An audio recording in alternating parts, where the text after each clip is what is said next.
আসসালামু আলাইকুম প্রিয় শিক্ষার্থীরা। আজকে আমরা চতুর্থ শ্রেণীর দ্বিতীয় প্রান্তিক মূল্যায়ন পরীক্ষার গণিত বিষয়ের সিলেবাস ও একটি নমুনা প্রশ্ন নিয়ে আলোচনা করব। শ্রেণী চতুর্থ, বিষয় গণিত, দ্বিতীয় প্রান্তিক মূল্যায়ন, অধ্যায় 4 থেকে অধ্যায় 6 পর্যন্ত, জ্যামিতি অধ্যায় 10, পৃষ্ঠা 49 থেকে 96 পৃষ্ঠা পর্যন্ত, এবং জ্যামিতি আসবে 152 থেকে 162 পৃষ্ঠা পর্যন্ত। এখান থেকে তোমাদের দ্বিতীয় প্রান্তিক মূল্যায়ন পরীক্ষার প্রশ্ন করা হবে। প্রশ্নের মান বন্টন: সময় 2 ঘন্টা 30 মিনিট, পূর্ণমান 70। তোমাদের 2 ঘন্টা 30 মিনিট সময় দেওয়া হবে এবং পূর্ণ 70 মার্কের পরীক্ষা হবে। ক্রমিক নং: 1, বহু নির্বাচনী প্রশ্ন, 10টি থাকবে, 10টিরই উত্তর দিতে হবে, এর জন্য তোমরা 10 নাম্বার পাবে। 2 নং, শূন্য স্থান পূরণ, 5টি প্রশ্ন থাকবে, 5টিরই উত্তর দিতে হবে, একটির জন্য তোমরা 2 নাম্বার পাবে এবং 5টির জন্য তোমরা মোট 10 নাম্বার পাবে। 3 নং, সংক্ষিপ্ত প্রশ্ন, 10টি প্রশ্ন থাকবে, 10টিরই উত্তর দিতে হবে, এর জন্য তোমরা 10 নাম্বার পাবে। 4 নং, ভাগ, 2টি থাকবে, 2টিরই উত্তর দিতে হবে, একটির জন্য তোমরা 3 নাম্বার পাবে এবং 2টির জন্য তোমরা মোট 6 নাম্বার পাবে। 5 নং, ভাগ সংক্রান্ত সমস্যা।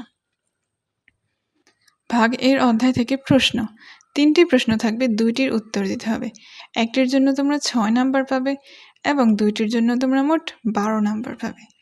6 নং, গুণিতক ও গুণনীয়ক, 3টি প্রশ্ন থাকবে, 2টির উত্তর দিতে হবে, একটির জন্য তোমরা 6 নাম্বার পাবে এবং 2টির জন্য তোমরা মোট 12 নাম্বার পাবে। 7 নং, জ্যামিতি, 2টি প্রশ্ন থাকবে, 2টিরই উত্তর দিতে হবে, এর জন্য তোমরা 10 নাম্বার পাবে। এই হলো তোমাদের প্রশ্নের নম্বর বন্টন। এবার চলো দেখি প্রশ্ন কেমন হতে পারে। দ্বিতীয় প্রান্তিক মূল্যায়ন পরীক্ষা 2026, শ্রেণী তৃতীয়, বিষয় প্রাথমিক গণিত, সময় 2 ঘন্টা 30 মিনিট, পূর্ণমান 70। 1 নং, সঠিক উত্তরটি উত্তরপত্রে লেখো। বহু নির্বাচনী, 1 নং এ তোমাদের থাকবে বহু নির্বাচনী অর্থাৎ টিক চিহ্ন। যেমন 1, একটি গাণিতিক সমস্যায় ভাজ্য ও ভাজক সমান হলে ভাগফল কত হবে? একটি গাণিতিক সমস্যায় ভাজ্য ও ভাজক সমান হলে ভাগফল হবে 1, কারণ ধরলাম ভাজ্য 10 ভাগ ভাজকও 10, এক্ষেত্রে 10কে 10 দিয়ে ভাগ করলে উত্তর হবে 1, তাই এখানে ভাজ্য ও ভাজক সমান হলে উত্তর হবে 1 বা ভাগফল হবে 1। 2, 340কে কোন সংখ্যা দিয়ে ভাগ করলে ভাগফল 17 হবে? 340কে ক 2, খ 17, গ 20, ঘ 34। তোমরা এটা ভাগ করে নিজেরা করে নিবে। 18 এর গুণনীয়ক কয়টি? 3টি, 4টি, 5টি, 6টি। উত্তর 6টি। 18 এর গুণনীয়কগুলো হলো 1, 2, 3, 6, 9 এবং 18, এই 6টি। নিচের কোনটি সবগুলো মৌলিক সংখ্যা? 7, 9, 13, 17। এখানে 9 যৌগিক সংখ্যা, তাই এটি হবে না। খ 13, 17, 21, 23। এখানে 21 যৌগিক সংখ্যা, তাই এটিও উত্তর হবে না। 17, 30, 29, 31। এটি হবে উত্তর, কারণ এখানে সবগুলোই মৌলিক সংখ্যা।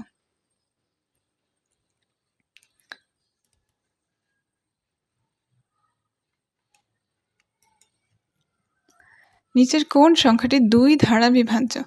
1137, 223, 4624, 1173। উত্তর হবে গ 4624, কারণ এটি জোড় সংখ্যা। আমরা জানি সকল জোড় সংখ্যায় 2 দ্বারা বিভাজ্য হয়। সমান নয় বোঝাতে কোন প্রতীক ব্যবহার করা হয়? উত্তর হবে গ, এটি সমান নয় প্রতীক। কোন পরিমাপের একক কি? ডিগ্রি, গ্রাম, লিটার, মিটার। উত্তর ক, ডিগ্রি। আমরা ডিগ্রি দিয়ে কোন পরিমাপ করে থাকি? একটি কলমের দাম 10 টাকা এবং একটি খাতার দাম 30 টাকা হলে একটি কলম ও 3টি খাতার দাম কত? এর গাণিতিক বাক্য নিচের কোনটি? একটি কলমের দাম 10 টাকা ও একটি খাতার দাম 30 টাকা হলে একটি কলম ও 3টি খাতার দাম। তো প্রথমে আমাদের একটি কলমের দাম দেওয়া আছে, একটি খাতার দাম দেওয়া আছে এবং 3টি খাতার দাম বের করতে হবে। তো আমাদেরকে 30কে 3 দ্বারা গুণ করতে হবে এবং 10 এর সাথে যোগ করতে হবে। তাই উত্তর হবে ক, 10 + 30 × 3। যে সংখ্যাকে ভাগ করা হয় তাকে কি বলে? যে সংখ্যাকে ভাগ করা হয় তাকে ভাজ্য বলে, কারণ আমরা ভাজ্য দিয়ে ভাজককে ভাগ করি। দুটি সমান্তরাল সরলরেখার মধ্যবর্তী দূরত্ব কেমন হয়? অসীম, অসমান, শূন্য, সমান। উত্তর ঘ, সমান। দুটি সমান্তরাল সরলরেখার মধ্যবর্তী দূরত্ব হয় সমান। এই হলো তোমাদের 1 নং, বা এমন থাকতে পারে তোমাদের টিক চিহ্ন বা বহু নির্বাচনী প্রশ্ন। তারপর চলো দেখি 2 নং কেমন হবে। 2, শূন্যস্থান পূরণ করো। ক, ড্যাশ গুণের বিপরীত প্রক্রিয়া, ভাগ গুণের বিপরীত প্রক্রিয়া। 65 ভাগ 7 সমান 9, ভাগশেষ কত? 65 ভাগ 7 সমান 9 হলে ভাগশেষ থাকবে 2।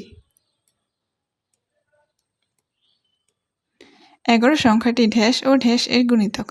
11 সংখ্যাটি 1 এবং 11 এর গুণিতক।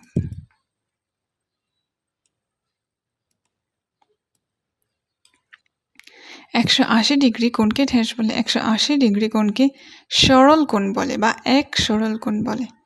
প্রক্রিয়া প্রতীক ড্যাশটি, প্রক্রিয়া প্রতীক 4টি, যোগ, বিয়োগ, গুণ, ভাগ। তারপর 3 নং, সংক্ষেপে উত্তর দাও। 22 এর মৌলিক গুণনীয়কগুলো লেখো। 22 এর মৌলিক গুণনীয়কগুলো হলো 1, 2 এবং 11। 24 ভাগ 2 সমান 6 গুণ 2, গাণিতিক বাক্যটি সত্য নাকি মিথ্যা? 24কে 2 দ্বারা ভাগ করলে উত্তর হবে 12, আর 6 এর সাথে 2 গুণ করলে উত্তর হবে 12, তাই বাক্যটি সত্য। গ, ভাগশেষ না থাকলে ভাজ্য নির্ণয়ের সূত্র কি? ভাগশেষ না থাকলে ভাজ্য নির্ণয়ের সূত্র হলো ভাজক গুণ ভাগফল। ঘ, এক হালি ডিমের দাম 40 টাকা হলে 9টি ডিমের দাম কত? এক হালিম ডিম অর্থাৎ 4টি ডিম। 4টি ডিমের দাম 40 টাকা হলে একটি ডিমের দাম 10 টাকা, আর একটি ডিমের দাম 10 টাকা হলে 9টি ডিমের দাম হবে 90 টাকা। কোন সংখ্যার সাথে 15 গুণ করলে গুণফল 270 হবে? এগুলো তোমরা নিজেরা করে নিবে। সংখ্যা প্রতীক কাকে বলে? সংখ্যা লেখার জন্য যে সকল প্রতীক ব্যবহার করা হয় তাকে সংখ্যা প্রতীক বলে, যেমন 1, 2, 3, 4, 5, 6, 7, 8, 9 এবং 0। 10 এর 5টি গুণিতক লেখো। 10 এর 5টি গুণিতক হলো 10, 20, 30, 40, 50। 7 এর গুণনীয়ক কত ধারা নিঃশেষে বিভাজ্য হবে? 7 এর গুণিতক কত ধারা নিঃশেষে বিভাজ্য? 7 এর গুণিতক 7 ধারা নিঃশেষে বিভাজ্য হবে, কারণ 7 এর সকল গুণিতককে 7 দ্বারা ভাগ করলে ভাগশেষ আসবে 0, অর্থাৎ নিঃশেষে বিভাজ্য হবে। সমবাহু ত্রিভুজের কয়টি বাহু সমান? সমবাহু ত্রিভুজের 3টি বাহুই সমান থাকে।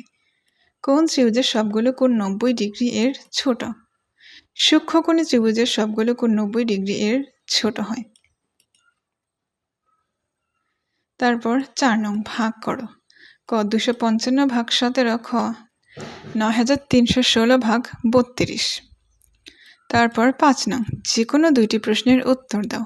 যেমন ক, ভাজক 30 ভাগফল 107 এবং ভাগশেষ 12 হলে ভাজ্য কত? খ, 15টি খাতার দাম 975 টাকা হলে 30টি খাতার দাম কত? গ, একটি দোকানে 1175টি ফুল আছে। একটি মালা তৈরি করতে 25টি ফুল লাগলে দোকানদার এরূপ কয়টি মালা তৈরি করতে পারবে?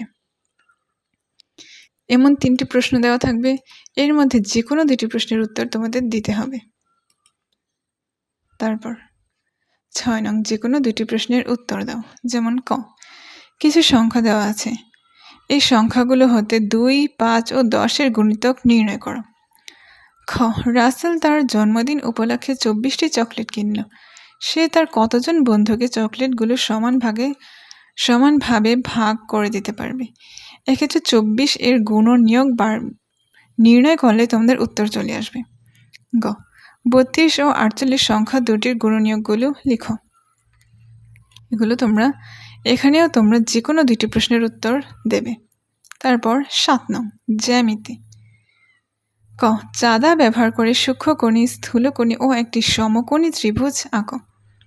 খ চাঁদার সাহায্যে কোণগুলো পরিমাপ করো। একটা চিত্র দেওয়া আছে, এই চিত্র থেকে তোমাদের কোণগুলো পরিমাপ করতে হবে। যেমন 1 চাঁদার সাহায্যে কোণ খ এর পরিমাপ করো। এটি হলো খ। এটা তোমরা চাঁদার সাহায্যে করবে, তবু আমি তোমাদের বুঝিয়ে দিচ্ছি। এখানে একটি দাগ দেওয়া আছে, এই পুরোটা হলো 180 ডিগ্রি, অর্থাৎ এই সবটা হলো 180 ডিগ্রি, এর মধ্যে এতটুকু হলো 30 ডিগ্রি। যদি এইটুকু 30 ডিগ্রি হয় এবং এই কোণের পরিমাপ দেওয়া আছে, এটি এখানে একটি চিহ্ন দেওয়া আছে, এই চিহ্নটির মানে হলো গিয়ে এটি 90 ডিগ্রি। এটি 30 ডিগ্রি এবং এটি 90 ডিগ্রি, মোট হয় এখানে 120 ডিগ্রি। এবং এই পুরো কোণটি হলো 180 ডিগ্রি। তোমরা 180 ডিগ্রি থেকে 120 ডিগ্রি বাদ দিলে তোমাদের উত্তর আসবে 60 ডিগ্রি। তো কোণ খ সমান তোমাদের হবে 60 ডিগ্রি। তারপর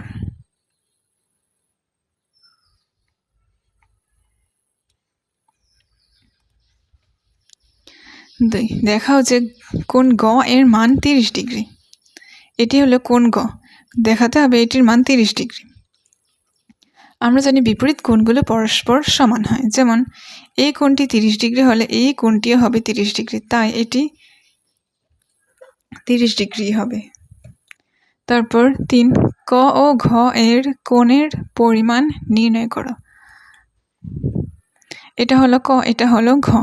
ঘ আমি আগেই বলেছি, খ এর পরিমাণ যদি 60 ডিগ্রি হয়, এখানে যদি 30 ডিগ্রি হয়, বাকি এখানে হবে 90 ডিগ্রি। আর এখানে একটি চিহ্ন দেওয়া আছে, এইটি চিহ্নর মান হলো এক সমকোণ, আর আমরা এক সমকোণ মানে 90 ডিগ্রি আমরা জানি। আর ঘ, আচ্ছা এটা ঘ। তারপর ক, এইটুকু গ এর পরিমাণ যদি 30 ডিগ্রি হয়, এখানে পুরোটা হবে 180 ডিগ্রি। তোমরা 180 থেকে 30 বিয়োগ দিবে, তো তোমাদের উত্তর আসবে 50 ডিগ্রি। তো এই হলো তোমাদের উত্তর। আর আরেকটা কথা আমি বলে রাখি, এখানে তোমরা অনেকেই মনে করো এটি তোমাদের প্রশ্ন। এটি তোমাদের প্রশ্ন নয়, এটি তোমাদের একটি নমুনা প্রশ্ন, অর্থাৎ তোমাদের প্রশ্নপত্র মান বন্টন কেমন হতে পারে তার একটি উদাহরণ।